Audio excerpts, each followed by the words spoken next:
Hey guys, how are you today? Quick rant before we dive into today's chaos. As some of you might have noticed, YouTube's algorithm has decided I'm not special anymore. Shocking, I know. So now if you don't like, comment, or do a little backflip in the algorithm's honor, this video might just vanish into the void, never to be seen again. Seriously though, even a hi or "this is wild" in the comments helps way more than you think. It tells YouTube, hey, people actually like this channel. Maybe don't hide it from everyone. That can really help push my videos out to a wider audience, not just to my subscribers. So if you enjoy these stories and want to support the channel, that's the best way to do it. Now grab a drink, get comfy, and enjoy the drama. You won't want to miss this one. Hey, 26 female, have been carrying this weight for almost 10 years now. And these past few weeks have completely shattered everything I thought I knew about my family, about myself, about the way life is supposed to work. It feels like I've been walking on solid ground my whole life, only to suddenly realize it was never stable to begin with. The cracks had always been there. I just didn't see them until they split wide open beneath me. To really explain how everything unraveled, I have to go back to when it all started. I was 16, just a normal teenager juggling school, friends, and the usual drama. Nothing extraordinary. One night, my mom was cooking dinner and asked me to grab a recipe from her phone. It was such a small thing, something I'd done a million times before, so I didn't think twice about it. But as I scrolled through her saved notes, a text notification popped up. It was from someone named Thomas. The first few words made my stomach drop. Last night was amazing. I froze. I knew that name. Thomas worked with my mom. I'd seen him at office parties, barbecues, holiday get-togethers.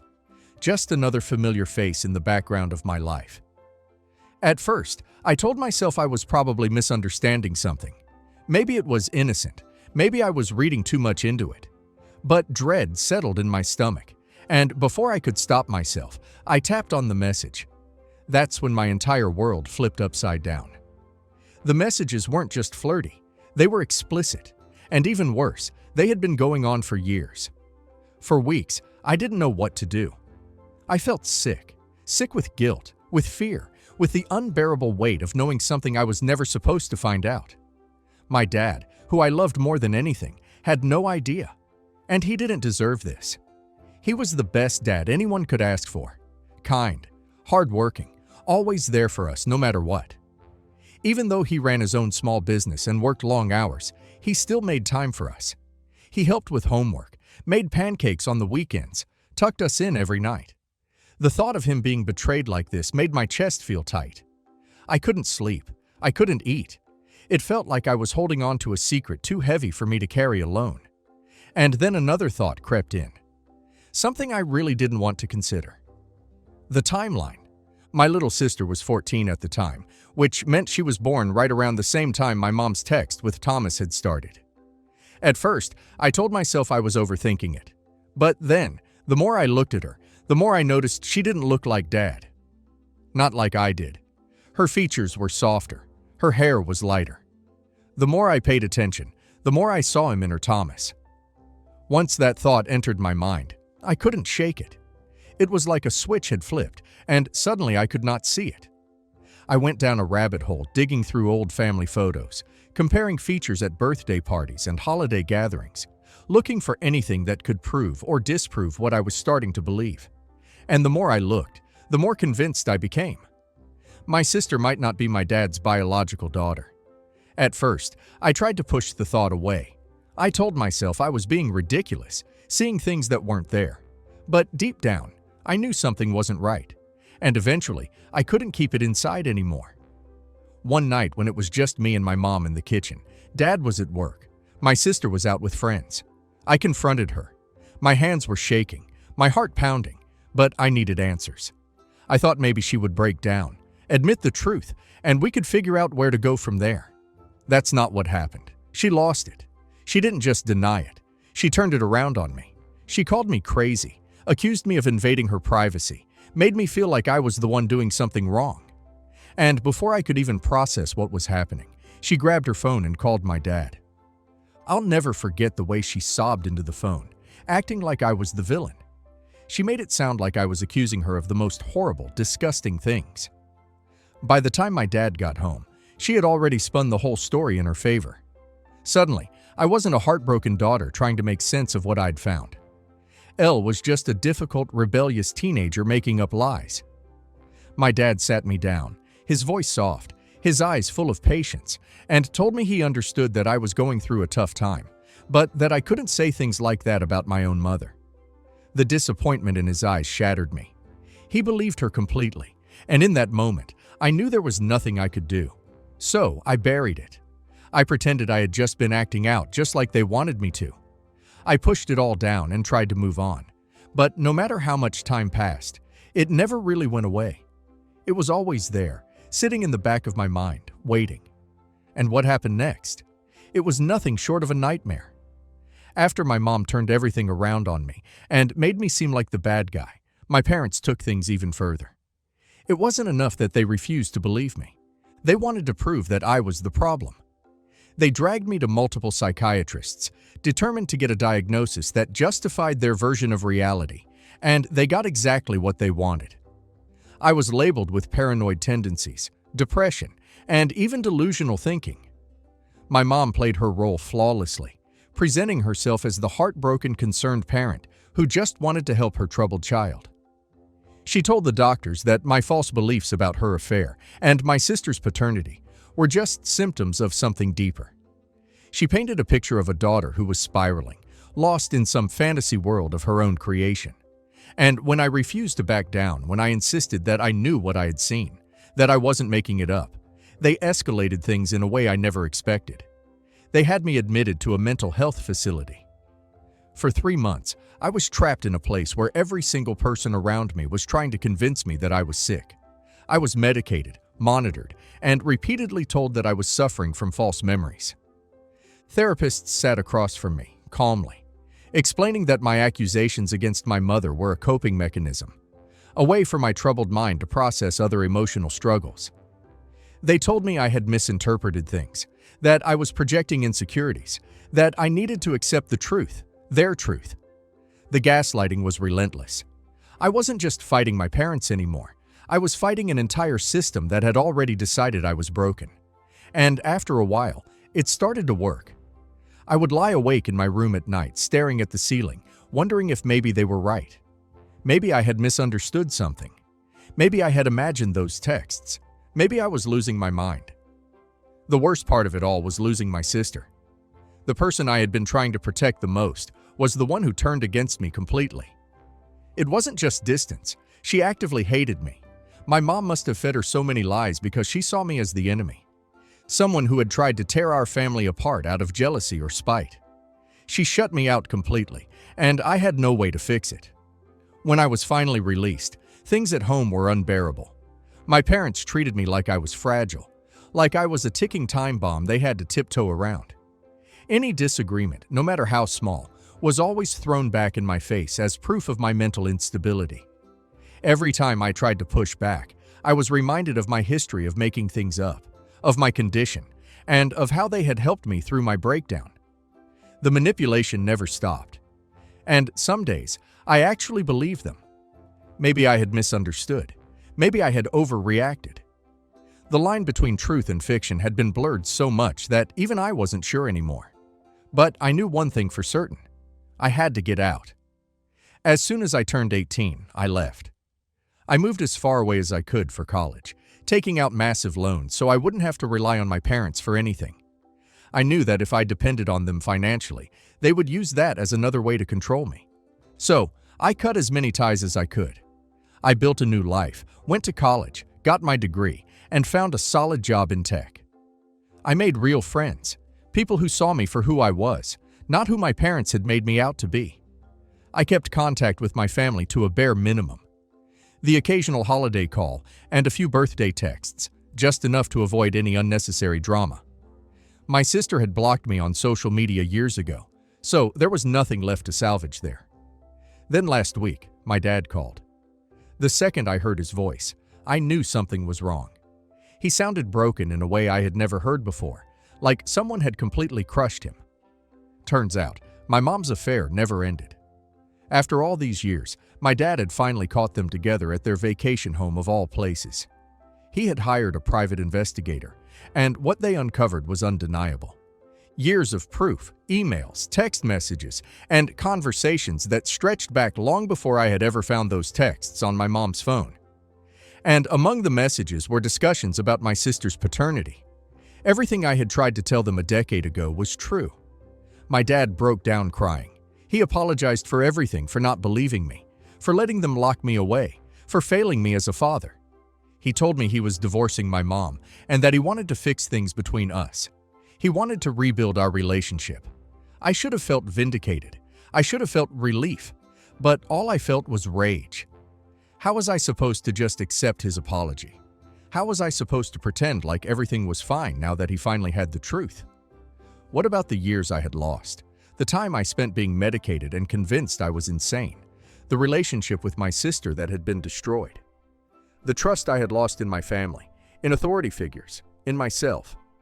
I told him that if he really wanted to apologize, he needed to give me those years back. But of course that wasn't possible. And that's when his regret turned into anger. He called me a disappointment, accused me of being selfish, and told me he was hurting too, and that at least he was trying to make things right. And now I don't know what to do. Logically, I understand that my dad was a victim of my mom's lies too. He was manipulated just like I was. But at the same time, he chose to believe her over me. He didn't even consider looking into what I was saying. He dismissed me so easily, let them lock me away without a second thought. How do you forgive something like that? How do you rebuild a relationship with someone who is willing to throw you away so quickly? So now I'm left with this question. Am I wrong for not accepting his apology? Should I give him another chance? Not the a-hole, not even a little bit. What happened to OP wasn't parents making a mistake. It was systematic abuse. OP's mother weaponized the mental health system to protect her affair and reputation. And OP's father let her sacrifice OP on that altar because it was easier to believe OP was crazy than to question his wife. OP lost her teen years, her relationship with her sister, and her trust in herself. OP is under zero obligation to accept an apology just because he's finally uncomfortable now that the truth slapped him in the face. And now let's hear community's opinion. Not the a-hole. People keep saying, but your dad was manipulated too. Like that magically erases his responsibility as a parent. No. He heard his 16-year-old saying, "Something is wrong, please listen." And his response was to send you to psychiatrists until one would write down what he wanted to see. He didn't even check your claims. No phone, no PI, no questions. Just straight to lock her up. That is a choice. He's only believing you now because another adult man confirmed what you already told him as a kid. Your anger's valid, and if you never want a relationship with him, that's valid too. Not the a-hole at all. You don't owe forgiveness on a timeline that makes other people feel better about what they did to you. He wants to fix things because his life just imploded. But where was this energy when you were crying, screaming that something was wrong? Or when you were trapped in a facility being told your reality was fake? He let them label you as delusional to preserve his comfort. That's years of trauma, not something a few tearful phone calls can fix. You get to decide if you ever want contact, and that decision can be not now or never. And that still doesn't make you an a-hole. Not the a-hole, and honestly, I'd keep every boundary as high as you need. Your mother is dangerous, your dad is weak, and your sister was weaponized against you for a decade. You got out, built a life, and kept yourself safe. That's huge. If you ever choose to reconnect with any of them, it should be on your terms. In therapy, slowly, with clear boundaries, and the option to walk away at any time. But you are not obligated to be your dad's redemption arc or your sister's emotional support animal now that they finally see the truth. Protect your peace. You've had enough stolen from you already. Update 1. First off, I just want to say thank you. I wasn't expecting this kind of response. And honestly, reading all your comments made me cry. For the first time in years, I feel like people actually believe me, like I'm not crazy, like what happened to me was real, and just as messed up as I always knew it was. It's overwhelming, but in a way that feels like a weight is finally starting to lift.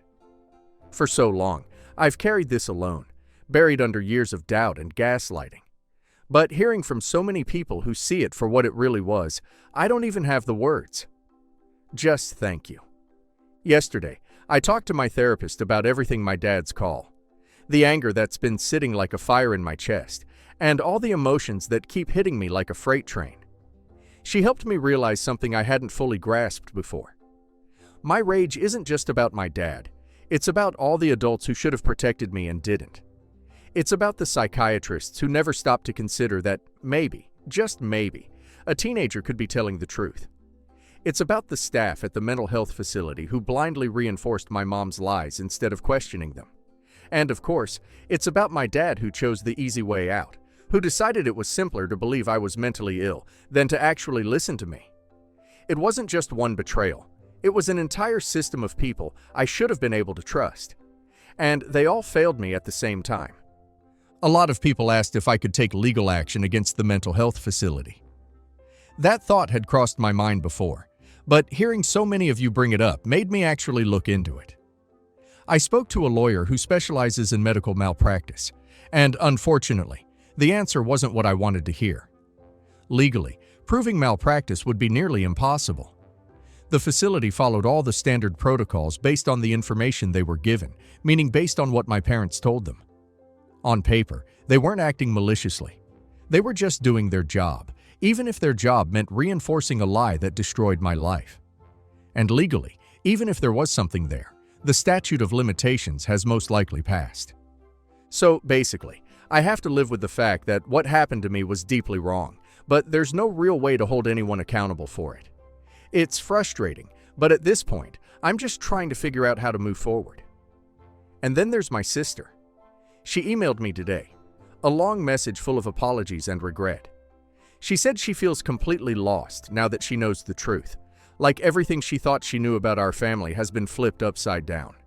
She admitted that she believed everything our mom told her, and that she never thought to question it.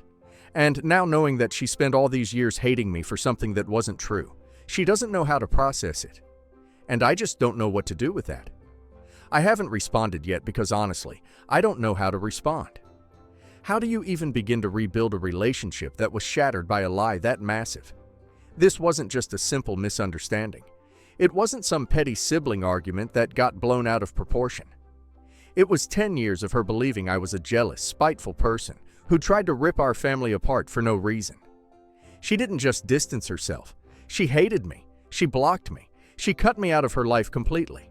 And now, out of nowhere, she wants to talk. I wish I could say I knew what I wanted, but I don't. A part of me feels like I should be open to it, that she was just as much a victim of our mom's lies as I was. But another part of me can't forget how easily she threw me away, how little she fought for me, how quickly she believed the worst about me without even trying to hear my side. It's not that I want to hold a grudge. Just don't know if I can trust her. I don't know if I'm ready to open that door again to risk getting hurt all over again. So, for now, I'm just sitting with it, trying to figure out what feels right. Because after everything I've been through, I refuse to let anyone pressure me into forgiving or forgetting before I'm ready. Update 2. Things have escalated faster than I ever could have imagined. Just 2 days ago, my mom showed up at my apartment completely unannounced. And to this day, I still have no idea how she even got my address. The second I opened the door, I knew it was going to be bad. She looked like a wreck, crying, shaking, flipping between begging for forgiveness and blaming me for everything that had happened. At one moment, she was sobbing about how much she regretted everything. And the next, she was furious, saying I had destroyed our family. She actually had the nerve to tell me that if I had just kept my mouth shut all those years ago, everything would have been fine. As if I was the problem. Not her cheating, not the years of lying, not the fact that she manipulated and gaslit her own child. No, in her mind, everything fell apart because I refused to look the other way. The level of delusion was unbelievable. I tried to stay calm, even though every part of me wanted to scream. I told her she needed to leave, that I wasn't doing this, that I had nothing to say to her, but she wouldn't go. She just kept going, crying, yelling, grabbing my arm when I tried to walk away. I could feel myself shutting down, going into survival mode, just trying to get her out of my space. But no matter what I said, She refused to listen. It got so bad that I had no choice but to call security. That was the only thing that finally got her to leave when they physically escorted her out because she still wouldn't go on her own. Even as she was being taken away, she kept screaming that I was ruining everything, that I was turning my back on my own mother, as if she hadn't already done that to me years ago. After that, I was shaking so badly I could barely hold my phone. But I knew I had to call my dad. Not to reconcile, just to tell him to keep her the hell away from me. I wasn't about to let this turn into a pattern where she just showed up whenever she felt like it and tried to force her way back into my life. I thought that was going to be the worst of it, but then my dad said something that made me feel physically sick. Apparently, some extended family members had known. They had noticed the way my mom and her coworker acted around each other. They had suspicions just like I did. They saw the same things I saw. And yet, instead of saying anything, instead of stepping in, or even just asking if I was okay, they decided to stay quiet. They wanted to keep the peace. They didn't want to destroy the family. Let that sink in. These are the same people who stood by me while I was called a liar. The same people who had no problem watching me get sent away, medicated, gaslit, and completely cut off from my own family. They knew something wasn't right, but they still let it happen, all because they didn't want to make waves. I don't even know how to process that. The idea that I was suffering alone, that I was screaming the truth into the void while people who could have helped me just chose not to. It's too much. Right now, I've decided to take a leave of absence from work. I honestly wasn't expecting my boss to be as understanding as they were, but they were, and I'm beyond grateful for it. I need time to think, time to breathe, time to not feel like I have to constantly look over my shoulder, waiting for my mom to show up again. Right now, I'm staying with a friend. I need some space, some distance, a place where I don't feel like my past is going to show up on my doorstep at any second. And I've already contacted a lawyer about getting a restraining order against my mom, because this isn't over, and I refuse to let her keep trying to control my life. Update 3. I wasn't planning to share another update so soon, but something huge just happened, and I feel like I need to get it off my chest.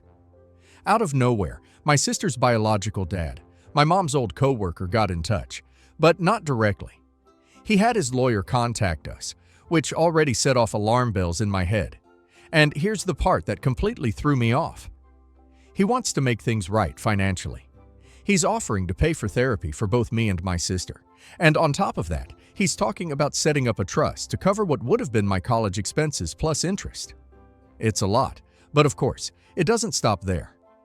He also claims that my mom told him I knew about their affair back then, and that I was totally okay with it, which is insane.